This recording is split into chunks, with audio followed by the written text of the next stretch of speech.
Hello, and welcome to Napta History, a quiet space where we slow down and let the past unfold one soft story at a time. Tonight, we'll gently wander through the shadowed world of Japan's most enigmatic warriors, not to memorize dates or dramatic tales, but to feel the echoes of lives once lived in secrecy.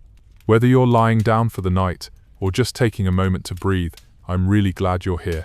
If you find comfort in calm, thoughtful history, feel free to subscribe. There's always another peaceful chapter waiting. Before we begin this journey into the shadows of feudal Japan, I'd love to know where in the world you're listening from and what time of day it is for you. Feel free to leave a comment and share if you enjoy calm historical storytelling like this. Let's take a moment to set the stage. The era of the ninja, often romanticized in popular culture, spanned roughly from the Kamakura period through the end of the Edo period, from the 12th century to the mid-19th century in Japan. It was a time of constant warfare, shifting allegiances, and political intrigue, where information could mean the difference between victory and total annihilation. While samurai fought with honor on open battlefields, there existed another class of warriors who operated in darkness, using stealth, espionage, and unconventional tactics to achieve their goals. These were the shinobi, more commonly known today as ninja, and their story is far more complex and ultimately more tragic than the legends would have us believe. The true history of these shadow warriors begins in the mountainous regions of Iga and Koka provinces, areas that would become synonymous with ninja activity for centuries. Here, in the remote valleys and hidden villages, communities of families developed sophisticated techniques of guerrilla warfare, intelligence gathering, and survival that would make them invaluable to the warring daimyo of feudal Japan. Unlike the samurai, who were bound by rigid codes of honor and fought in the open, these shinobi were pragmatists who understood that sometimes victory required methods that honor would not permit. In the village of Togakure, nestled deep in the mountains of Iga province, lived a man named Daisuke Nishina. Born in the late 12th century to a family of modest means, Daisuke would become one of the foundational figures in what we now understand as ninjutsu. His story, like so many ninja tales, begins not with glory, but with defeat and desperation. Daisuke had served as a samurai under the Minamoto clan during the Genpei War, but when his lord was defeated and killed, he found himself masterless, a ronin with no place in the new order that was emerging under the Kamakura shogunate. Rather than commit seppuku, as honor might have demanded, Daisuke chose survival. He fled to the remote mountains, where he encountered a warrior monk named Kaindoshi, who had developed unconventional fighting techniques that emphasized stealth, deception, and the use of terrain to overcome superior numbers. Under Kaindoshi's tutelage, Daisuke learned to move silently through forests, to read the land like a book, and to strike from shadows before disappearing like mist. More importantly, he learned to value effectiveness over honor, results over reputation. The techniques Daisuke mastered were not merely about physical combat, they encompassed a complete philosophy of warfare that included meteorology, psychology, chemistry, and what we might today call special operations. A true shinobi needed to understand how weather patterns affected sound travel, how to read human nature to predict behavior, how to create smokescreens and incendiary devices, and how to infiltrate enemy strongholds disguised as everything from merchants to monks to servants. When Daisuke returned to the world below the mountains, he brought with him knowledge that would prove invaluable in the chaotic centuries to come. He established the Togakure-ryu, one of the earliest documented ninja schools, and began training others in these shadow arts. But from the very beginning, the shinobi faced a fundamental problem that would eventually lead to their downfall. They were valuable precisely because they operated outside the normal social order. Yet this same transgression made them perpetually vulnerable to that order's judgment. The golden age of the ninja began during the Sengoku period, the era of warring states that lasted from the late 15th to the early 17th centuries. During this time of constant conflict, the services of skilled infiltrators, assassins, and intelligence gatherers were in enormous demand. The great daimyo of the era, men like Oda Nobunaga, Toyotomi Hideyoshi, and Tokugawa Ieyasu, all employed ninja extensively, even as they publicly maintained the fiction that such dishonorable tactics were beneath them. Perhaps no figure better exemplifies both the power and the precariousness of the ninja's position than Hattori Hanzo, whose name has become legendary even in the modern era. Born around 1542 in Iga Province, Hanzo came from a family that had served the Matsudaira clan, the ancestors of the Tokugawa, for generations. His father, Hattori Yasunaga, had already established the family's reputation as skilled shinobi, but it was Hanzo who would elevate their status to new heights. From childhood, Hanzo was trained in the traditional ninja arts. He learned to scale walls using specialized tools, to pick locks with instruments no larger than hairpins, to move through water without creating ripples, and to remain motionless for hours while observing enemy movements. But perhaps most importantly, he learned the art of infiltration, how to assume different identities so completely that even those who knew him might not recognize him in disguise. Hanzo's first major operation came when he was still a teenager.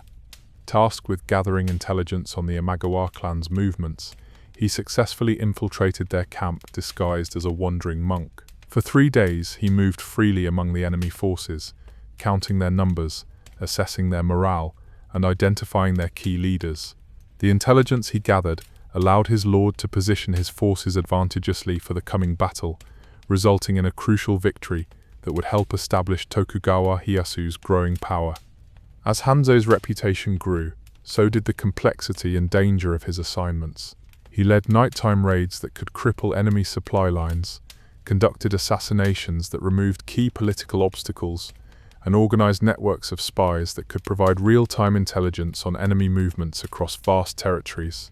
His most famous exploit occurred during Ieyasu's retreat across Iga Province following the betrayal at Honnoji Temple. When Ieyasu found himself stranded in hostile territory with only a small retinue, it was Hanzo who organized the local Iga ninja to provide safe passage through their ancestral lands. The journey took several days, with Hanzo's network of contacts providing shelter, food, and current intelligence on the locations of enemy patrols. They moved primarily at night, using paths known only to the local inhabitants, crossing rivers at hidden fords, and sheltering during daylight in caves and abandoned buildings that had been prepared for just such emergencies. It was a masterpiece of operational planning and execution, demonstrating the full capabilities of a mature ninja organization. But even as Hanzo reached the pinnacle of his profession, the forces that would ultimately destroy the ninja were already gathering strength. The very success of figures like Hanzo in helping to unify Japan under the Tokugawa shogunate would prove to be the beginning of the end for his kind.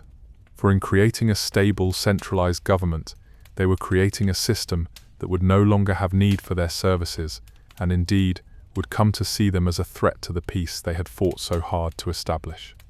The transformation began subtly during the early years of the Edo period. As Tokugawa rule became more firmly established, the constant warfare that had made ninja services essential began to diminish. Peace treaties replaced military campaigns, diplomatic negotiations took the place of nighttime raids, and the elaborate spy networks that had once been crucial for survival became unnecessary luxuries in a world where information flowed through official channels. More ominously, the very skills that made ninja valuable in wartime made them dangerous in peacetime. A warrior trained in infiltration and assassination represented a constant potential threat to the stability of the new order. The Tokugawa government, which had benefited so greatly from ninja services during their rise to power, now found themselves in the uncomfortable position of trying to manage a class of people whose entire existence challenged the social hierarchy they were attempting to enforce. This paradox became increasingly apparent as the years passed. The strict social stratification of Edo period Japan left little room for people who operated outside normal categories. Samurai were expected to serve their lords with unwavering loyalty. Farmers were bound to their land, artisans worked within established guilds, and merchants, though sometimes wealthy, occupied the lowest social rank. But where did the ninja fit in this carefully ordered world? The answer, increasingly, was that they didn't fit at all. The very qualities that had made them effective, their ability to assume different identities, their willingness to use dishonorable tactics, their loyalty to effectiveness rather than ideology, made them unsuitable for a society that valued stability, predictability, and adherence to established roles above all else. Hattori Hanzo himself experienced this transition firsthand. After helping to establish Tokugawa rule, he found his role gradually diminished. The networks of spies and agents that he had so carefully cultivated were no longer needed for military intelligence, and the government was increasingly uncomfortable with the idea of private citizens maintaining such capabilities. Hanzo was given official positions and honors, but these were essentially golden handcuffs, ways of keeping him close enough to monitor, while gradually reducing his actual influence and operational capability. The process was not unique to Hanzo.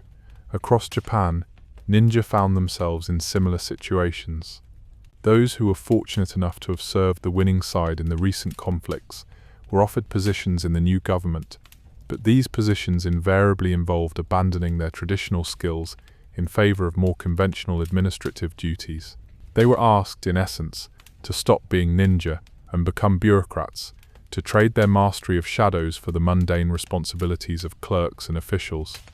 Many accepted these offers, seeing no alternative in the changing world. They took positions as guards, inspectors, and low-level administrators, using their experience and skills in service of the new order, while gradually allowing their more specialized knowledge to atrophy. Their children, raised in this new environment, learnt reading, writing, and arithmetic, rather than lock-picking, wall scaling, and silent movement. But this transformation came at a cost that went far beyond individual career changes. The ninja traditions represented centuries of accumulated knowledge about unconventional warfare, survival techniques, and human psychology. This knowledge was typically passed down through family lineages and master-student relationships, with much of the most important information never committed to writing. As the practitioners abandoned their traditional roles, this knowledge began to disappear, sometimes literally dying with the last generation to possess it. The decline accelerated as the Edo period progressed and Japan's isolation from the outside world became more complete. The rigid social controls of the Tokugawa system made it increasingly difficult for any organization to operate outside official channels. The extensive surveillance networks that the government established to monitor potential threats made it nearly impossible for traditional ninja activities to continue undetected. Moreover, the philosophical foundations of ninja practice became increasingly incompatible with the dominant ideology of the era, where ninja traditions emphasized adaptability, pragmatism, and the subordination of honor to effectiveness. Edo period society increasingly valued conformity, rigid adherence to social roles, and the elevation of abstract principles over practical results. The very mindset that had made ninja effective became viewed as subversive and dangerous. By the middle of the 17th century, active ninja operations had largely ceased. The great ninja families of Iga and Koka provinces had either dispersed, died out, or transformed themselves into something entirely different. Hattori Hanzo's descendants continued to serve the Tokugawa, but as conventional retainers rather than shadow warriors. The Togakure-ryu and other ninja schools continued to exist in name, but their focus shifted from practical application to theoretical study and historical preservation.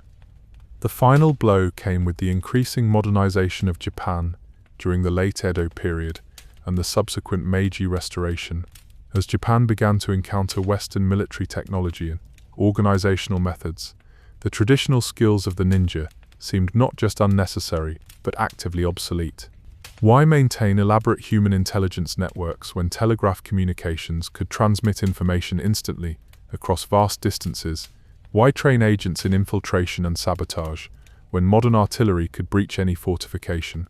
Why preserve ancient fighting techniques when modern firearms could kill at ranges that made traditional combat skills irrelevant? The disturbing truth about the disappearance of the ninja was not that they were defeated in battle or eliminated by persecution, but that they were made irrelevant by the very success of the society they had helped to create. They had been so effective at helping to establish the Tokugawa order that they had created a world in which their skills were no longer needed. Peace, stability, and technological progress, all good things in themselves, had no place for warriors who specialized in chaos, disruption, and ancient techniques. The irony deepened when Western influence began to reshape Japanese society during the mid-19th century. Just as Japan was abandoning its traditional warrior culture in favor of modern military organization, Western observers were becoming fascinated with the exotic figure of the ninja. Early foreign visitors to Japan heard fragmentary stories about these mysterious shadow warriors and began to romanticize them in ways that bore little resemblance to historical reality. This romanticization accelerated after Japan's opening to the West and continued through the 20th century as ninja became fixtures of popular entertainment. Movies, books, and television shows presented ninja as superhuman warriors with magical abilities, capable of becoming invisible, walking on water, and performing other impossible feats. This created a peculiar situation where the functional descendants of ninja were thriving in modern military and intelligence organizations around the world, while the cultural and historical traditions of the original ninja were disappearing into obscurity. The knowledge lived on in transformed form, but the cultural context that had given it meaning was gone forever.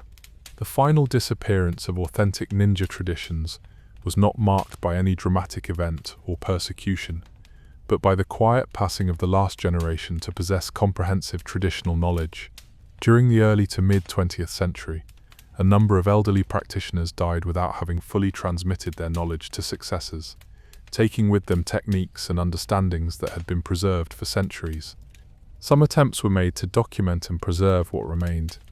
A few dedicated researchers worked to interview surviving practitioners and compile written records of traditional techniques, but much of the most important knowledge was practical rather than theoretical, requiring years of training and practice to understand properly. Written descriptions could preserve the outline of techniques, but not the subtle understanding that came only through direct experience and instruction. The disturbing truth about why ninja disappeared forever was not that they were defeated by any external enemy, but that they were victims of their own success. They had helped create a world that no longer needed them, and in doing so, they had made themselves obsolete. The very peace and stability they had fought to establish became the environment in which their skills were no longer valued or preserved. Today, what remains of ninja tradition exists primarily in two forms: scholarly research that attempts to reconstruct historical practices based on fragmentary evidence, and popular entertainment that bears little resemblance to historical reality. A few traditional schools claim unbroken lineages from historical ninja families, but the authenticity of these claims is often disputed, and the practices they preserve may have been significantly modified over the centuries. The legacy of the ninja thus presents us with a profound example of how historical knowledge can be lost, not through dramatic destruction, but through gradual irrelevance. Their disappearance reminds us that traditions, no matter how sophisticated or valuable, can vanish when the conditions that created and sustained them change beyond recognition. In the end, the ninja were not destroyed by their enemies, but by the very peace they had helped to create. They became victims of progress, casualties of the stable society they had fought to establish. Their story serves as a reminder that in the march of history, even the most skilled and adaptable can find themselves left behind when the world no longer has need for their particular talents. The shadows that once concealed the ninja have now concealed their memory as well, leaving us with only fragments and legends where once there existed a rich tradition of knowledge and practice. Their disappearance represents not just the loss of specific techniques or historical information, but the passing of an entire way of understanding the world, one that valued effectiveness over honor, adaptation over tradition, and results over recognition. As we've seen, the story of the ninja's disappearance reveals the complex relationship between tradition and progress, between the skills that help create a new world and the place of those skills in the world they create. From the mountain villages of Iga and Koka to the bureaucratic offices of Edo, from the battlefield exploits of Hattori Hanzo to the quiet extinction of the last traditional practitioners, we witness not just the rise and fall of a warrior class, but a meditation on how historical change can make even the most essential skills irrelevant. The ninja were masters of adaptation, yet they could not adapt to a world that no longer needed adaptation in the ways they had perfected. They were experts at operating outside normal social structures, yet they could not survive the creation of a society that left no space outside its carefully ordered categories. They were the ultimate pragmatists, yet they discovered that pragmatism itself could become impractical when the problems it was designed to solve no longer existed. This paradox extends beyond the specific case of the ninja to broader questions about tradition, knowledge, and cultural preservation in times of rapid change. The ninja's fate reminds us that valuable knowledge and skills can disappear not because they are defeated or discredited, but simply because they become irrelevant to contemporary needs. Their story challenges us to consider what we might be losing from our own traditions as we adapt to modern circumstances, and whether there are ways to preserve valuable knowledge even when its immediate utility is no longer apparent. The mountains of Iga province still stand, their valleys still shrouded in morning mist, much as they were centuries ago, when young men and women trained in the shadow arts that would make them legends. But the knowledge that once filled those valleys, the techniques that once made ordinary people capable of extraordinary feats, the understanding of human nature and natural phenomena that allowed a few to stand against many, all of this has passed into history, leaving only whispers and speculation where once there was certainty and skill. Perhaps this is the most disturbing aspect of the ninjas' disappearance. Not that they were defeated by superior force or betrayed by treachery, but that they were simply forgotten, allowed to fade away as the world moved on to concerns that seemed more pressing. Their fate serves as a warning about the fragility of human knowledge and the ease with which entire traditions can slip away when we stop paying attention to their value. In contemplating the end of the ninja, we are forced to confront uncomfortable questions about our own time and the traditions we may be allowing to disappear through neglect rather than persecution. The ninja's story reminds us that knowledge, like life itself, requires active preservation and transmission to survive. Without conscious effort to maintain and pass on what we value, even the most remarkable human achievements can vanish as completely as if they had never existed. So as we drift towards sleep, let us carry with us the memory of these shadow warriors who shaped history from the darkness and then disappeared into that same darkness, leaving behind only the faintest traces of their passage. Their story is both inspiring and sobering, a reminder of human capability and human fragility, of the power of knowledge and the ease with which it can be lost. The shadows that once sheltered the ninja now shelter their memory, preserving in mystery what could not be preserved in practice. And perhaps that is fitting for warriors who understood better than most that sometimes the most powerful presence is the one that remains unseen. The most lasting influence is the one that operates in secret, and the most profound legacy is the one that changes the world without ever claiming credit for the transformation. We hope you've enjoyed this exploration into the shadowed world of Japan's most enigmatic warriors. With any luck, you are drifting off to sleep with visions of mountain training grounds, moonlit infiltrations, and the quiet wisdom of masters who understood that sometimes the greatest strength lies in remaining unseen. The ninja may have vanished from history, but their story reminds us of the timeless tension between tradition and progress, between the skills that build a world and the place of those skills in the world they create. Until next time, sweet dreams of ancient knowledge preserved in whispered teachings and the eternal dance between light and shadow that shapes all human endeavor.